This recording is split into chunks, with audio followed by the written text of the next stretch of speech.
Welcome again. इस lecture में मैं आपको दो चीज़ें सिखाऊंगा। बहुत ही इजी वे में सिखाना है आपको। मैंने आपको फर्स्ट टॉपिक जिसमें आपने मैक्रो इकोनॉमिक्स क्या है, उसके फंक्शन वगैरह पढ़ाया। फिर मैंने आपको जीडीपी कराया, मतलब नेशनल इनकम। उसमें आपने नेशनल इनकम सर्कुलर फ्लो पढ़ा। साथ के साथ मैंने आपको सारे मेथड्स करा दिए। और अब बात आती है कुछ ऐसे पॉइंट्स को, कुछ ऐसे टर्में हैं, उसको आपको समझाना है। तो मैंने आज छोटा सा टॉपिक ले रखा है। टॉपिक है the some basic concept of relating to the GDP determination. जब हम इन फ्यूचर में आगे जब और पढ़ेंगे जा करके, तो कुछ टर्में हमें पहले पता होनी चाहिए। तो वो टर्म क्या है? वो टर्म है actual GDP and potential GDP. तो पहले हम आपको बताते हैं कि एक्चुअल जीडीपी कैसे निकालते हैं और पोटेंशियल जीडीपी कैसे निकालेंगे। मैंने आपको जीडीपी कई तरीके से पढ़ा दिया, ठीक है, जो कि हमने फार्मूला भी निकालने का बता रखे हैं। लेकिन यहाँ पर कुछ हट के बात करना चाहता है। मैंने आपको रियल जीडीपी और नॉमिनल जीडीपी पढ़ाया था। एक बार मैं थोड़ा सा रियल जीडीपी के बारे में बात करता हूँ कि रियल जीडीपी क्या होता है।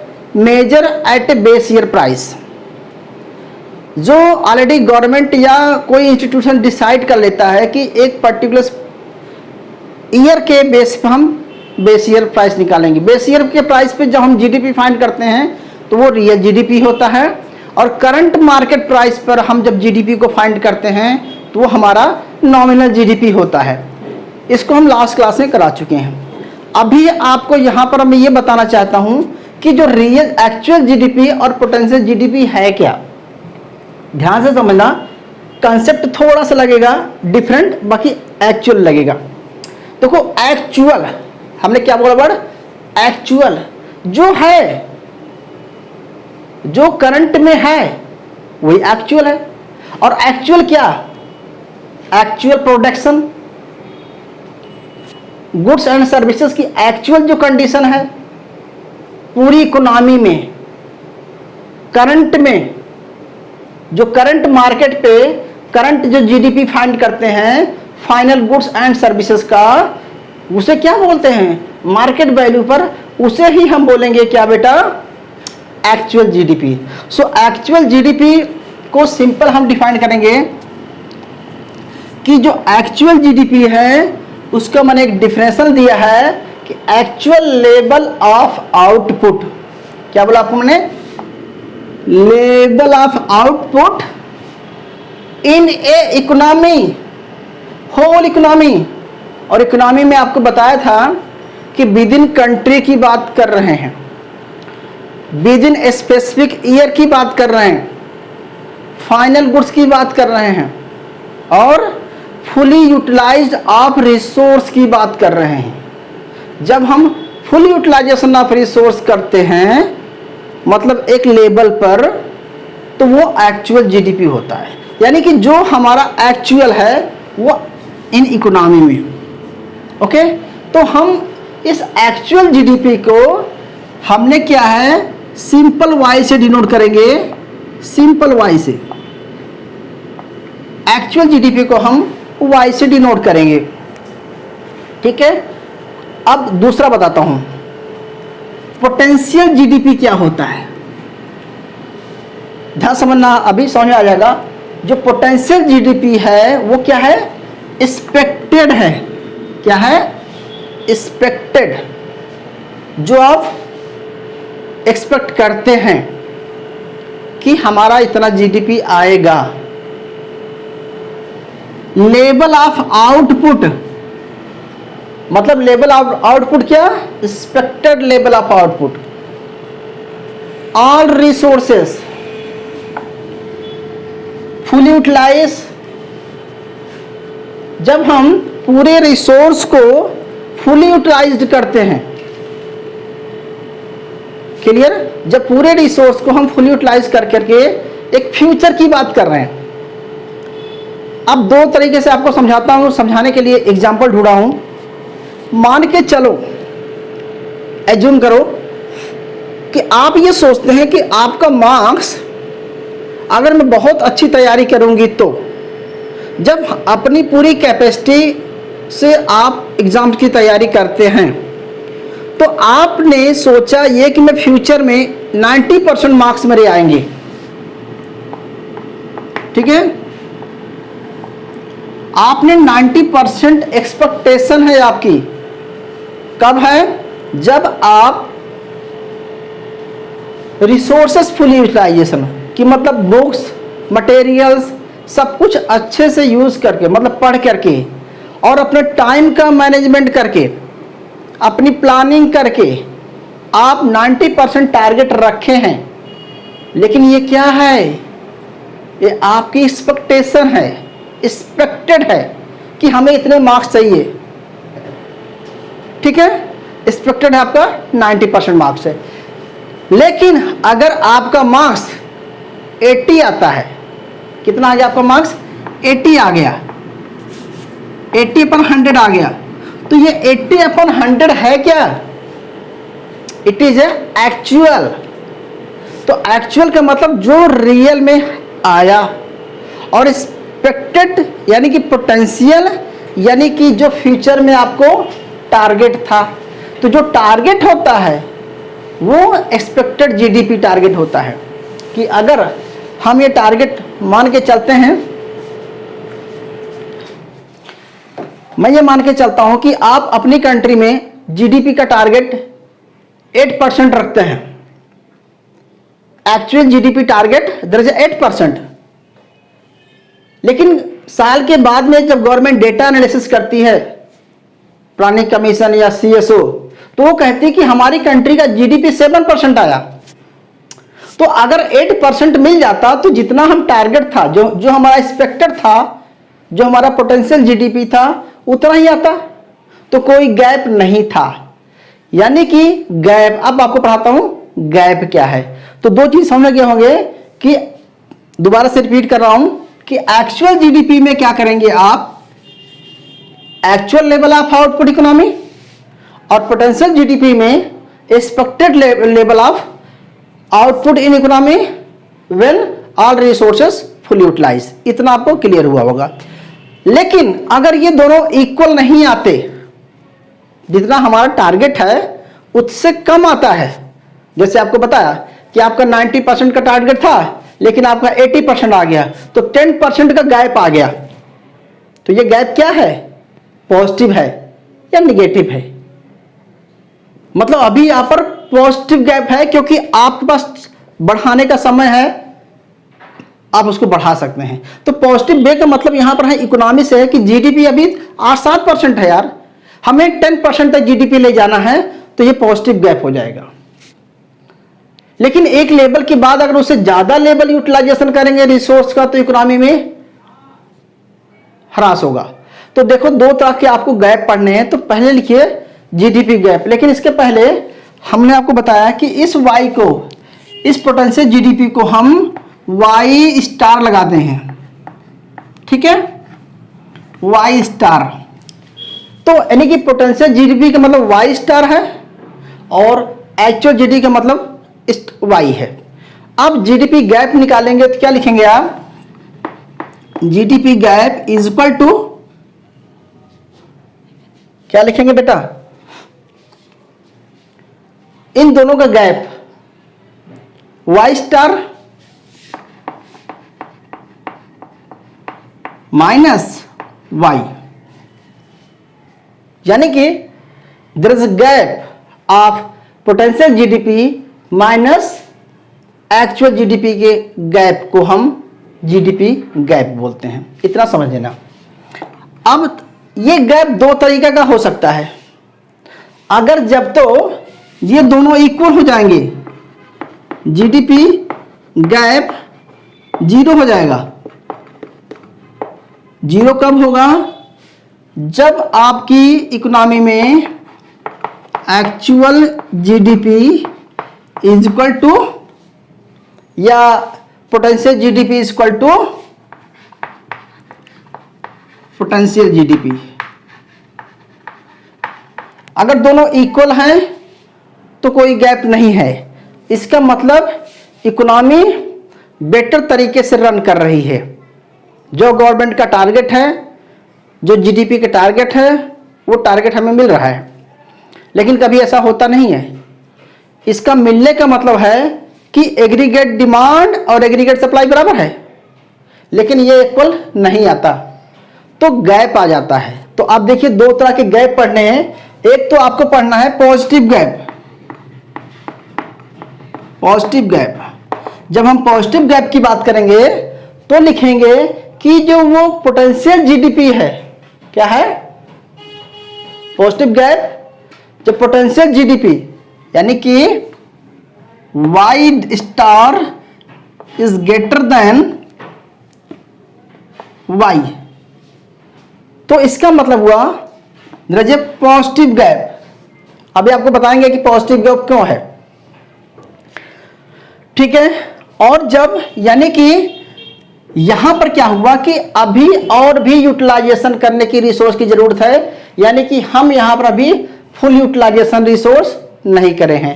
तो हम क्या करेंगे, पॉजिटिव गैप का मतलब है, इसको आगे लिख देंगे कि अंडर यूटिलाइजेशन ऑफ रिसोर्स है। क्या लिखेंगे आप, अंडर यूटिलाइजेशन ऑफ रिसोर्स, मतलब अभी हम और जीडीपी को बढ़ा सकते हैं, ठीक है। अच्छा, मतलब कि पॉजिटिव गैप में अंडर यूटिलाइजेशन ऑफ रिसोर्स हो रहा है, ठीक है। अच्छा, मतलब हमारा टारगेट से हमारा जो एक्चुअल आया है कम है, मेरा मतलब यहां पर ये है, ठीक है। ये टारगेट ज्यादा है, टारगेट 100 का है, तो वाई भी तो 100 तक पहुंचना चाहिए, हमारा एक्चुअल भी तो 100 तक पहुंचना चाहिए। अगर एक्चुअल 100 तक नहीं पहुंचा है तो इसका मतलब आपने अभी क्या किया हुआ है, यूटिलाइजेशन अपनी इकोनॉमी में कम किया हुआ है। अभी आपको धीरे धीरे समझ में आएगा। दूसरा लेते हैं निगेटिव गैप।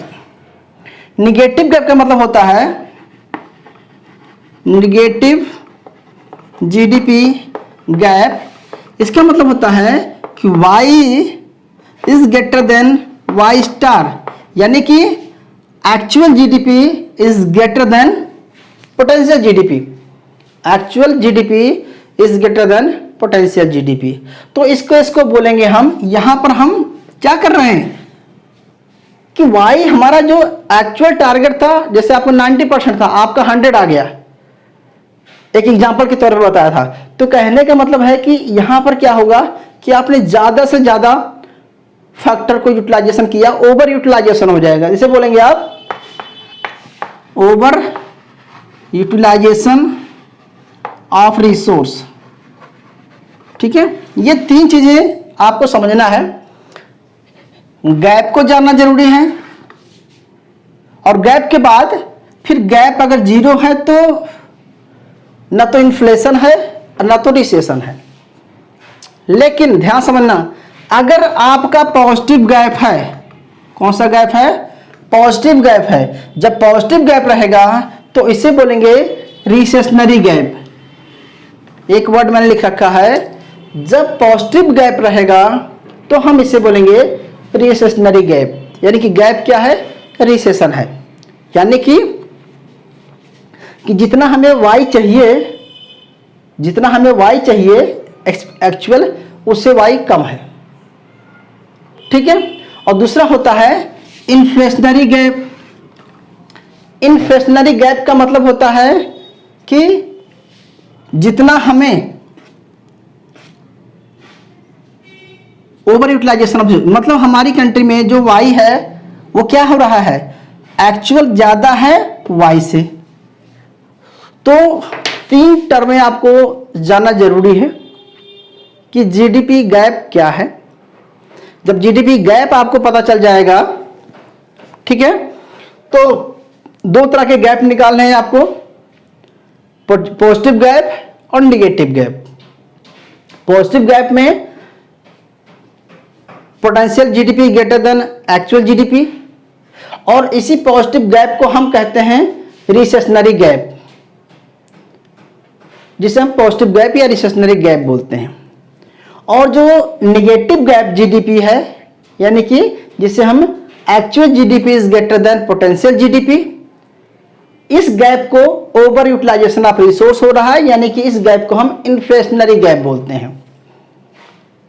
अब मैं आपको इन चीजों को एक ग्राफ में समझाने का प्रयास करता हूं। ग्राफ में चलते हैं और मैं थोड़ा सा इसको मिटा रहा हूं और आप लोग नोट करना तो नोट कर लीजिए, ठीक है, 2 मिनट के लिए नोट कर लीजिए। ओके, चलिए मैं इसको इरेज करता हूं और मैं आपको समझाता हूं।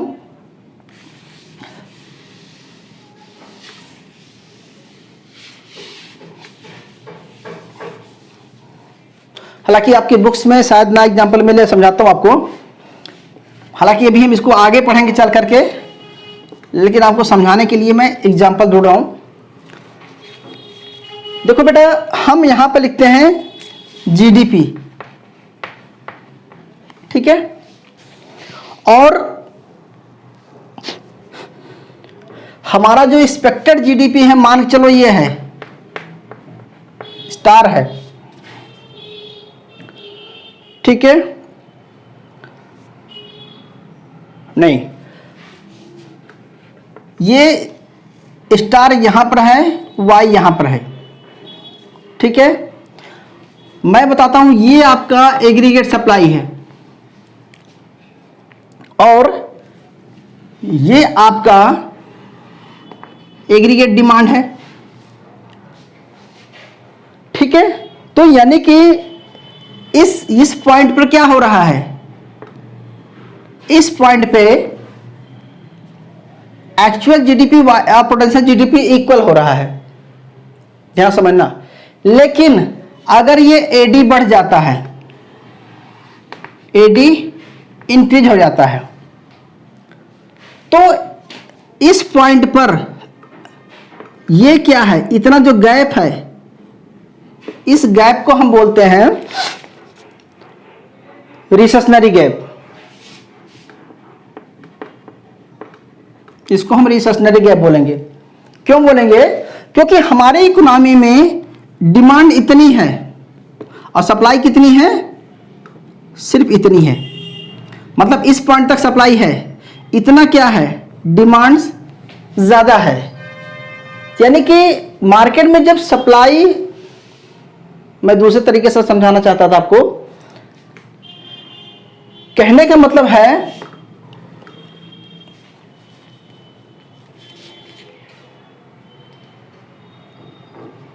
देखिए,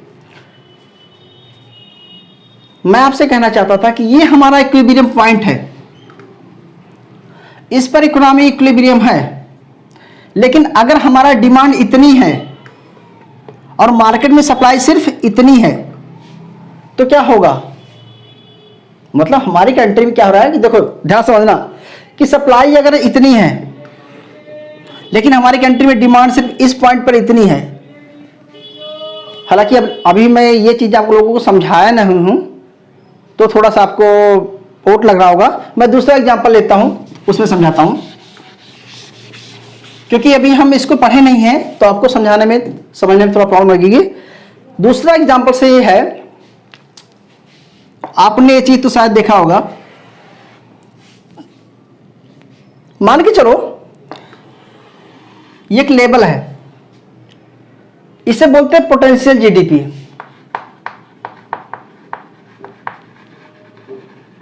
ओके, ये पोटेंशियल जीडीपी का ग्राफ है, जिसे हम बोलेंगे कि ये एग्रीगेट सप्लाई भी कह सकते हैं। और इस ग्राफ को बोलेंगे कि इससे ज्यादा प्रोडक्शन नहीं हो सकता, यानी कि ये जीडीपी है,